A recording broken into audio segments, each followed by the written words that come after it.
और इस वक्त हमारे साथ जानी मानी सामाजिक कार्यकर्ता रंजना कुमारी भी जुड़ रही है। रंजना जी, आपने प्रधानमंत्री को सुना, उन्होंने कहा कि मैं दुखी हूं, मेरी भी 3 बेटियां हैं, देश का जो गुस्सा है वो जायज है, लेकिन शांति बनाए रखें। कोई ठोस आश्वासन नहीं आया उनकी तरफ से?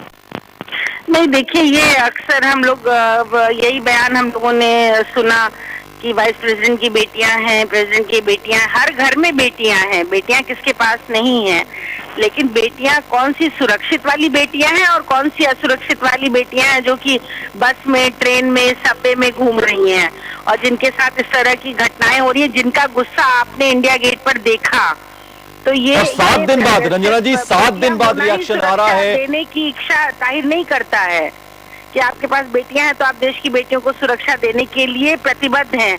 अगर प्रतिबद्ध हैं तो स्पेशल सेशन पार्लियामेंट का बुलाएं और महिलाओं पर हो रही हिंसा पर पूरी तरह से चर्चा हो और क्या क्या सुझाव आ रहे हैं, क्या परिवर्तन किया जाना चाहिए, उन परिवर्तन को तत्काल किया जाए। और रंजना, रिएक्शन भी जो आया है वो 7 दिन बाद आया है। बिल्कुल, इट इज टू लिटिल और टू लेट जो कहते हैं कि भाई अगर आपको वास्तव में ये चिंता है, आप देश के नेता हैं, आप देश के प्रधानमंत्री हैं, अगर आप कहेंगे तो परिवर्तन होगा, निश्चित होगा।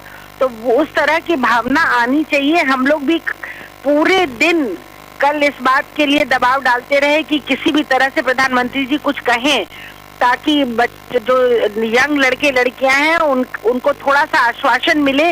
और रंजना, एक और नई बात जो है वो सामने आई है कि कल जो कार्रवाई की गई इंडिया गेट पर छात्र छात्राओं पर, वो इसलिए करनी पड़ी क्योंकि कई असामाजिक तत्व जो है पेट्रोल बोतल यानी पेट्रोल बम्स लेकर वहां आए थे। ये आशंका, तो फिर गिरफ्तारी क्यों नहीं हुई? ये भी एक नई चीज सामने आई है अभी।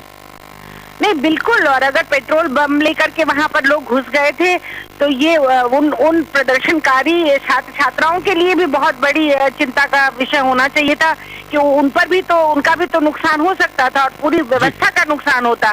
तो ऐसे में कहाँ, क्यों नहीं जांच की गई, क्यों नहीं पकड़ा गया ऐसे लोगों को?